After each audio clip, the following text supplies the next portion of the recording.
¿qué tanto crees que los filósofos son ermitaños? O sea, porque yo sí tengo la noción y a mí en la prepa me dieron clases de filosofía.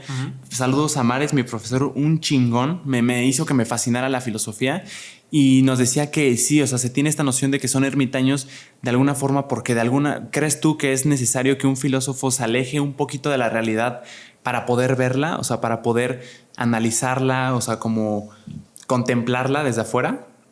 Ok, un breve corte antes de contestarte esto. Lo que pasa es que me acordé de las etapas estas de Barragán. Es regionalista, es la etapa regionalista, después es la etapa funcionalista y al final de su vida tuvo una etapa que es la etapa emocional, ¿no? Donde ya construyó casas que de hecho están en la Ciudad de México, como la casa estudio de Luis Barragán. Solamente para compartirles el dato, ¿no? Que no se me había olvidado. Gracias, güey. Qué interesante. Y en cuanto a la otra pregunta, sí. Lo cierto es que sí. Yo diría que la figura del filósofo en general tiende hacia la introspección, hacia la reflexión, ¿no? En ese sentido, no es que necesariamente el filósofo sea un ermitaño, ¿no? Pero alcanzar esos niveles de reflexión, pues sí requiere un poco como aislamiento, ¿no? Un poco de tomar distancia para evaluar las cosas, ¿no? ¿Pero es necesario? Yo diría que es parte de, pero no como algo negativo. No es como que el filósofo viva fuera de la sociedad eternamente, ¿no? Digamos, siempre hay un momento de acercamiento, ¿no? De hecho, en la filosofía hay una imagen muy bonita, que es que esta aparece en Pitágoras. Pitágoras dice que la vida es como una especie de festival, ¿no?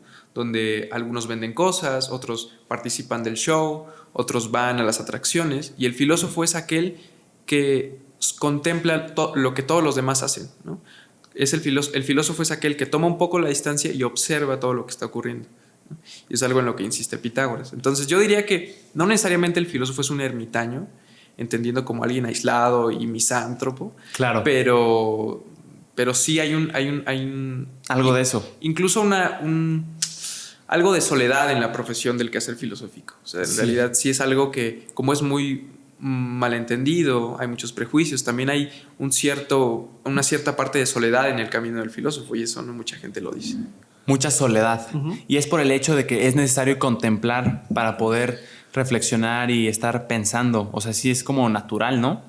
Claro. O sea, tú lo ves como un estudiante cualquiera de ingeniería que se meta a su cuarto y necesita que nadie lo esté molestando porque está estudiando para su examen.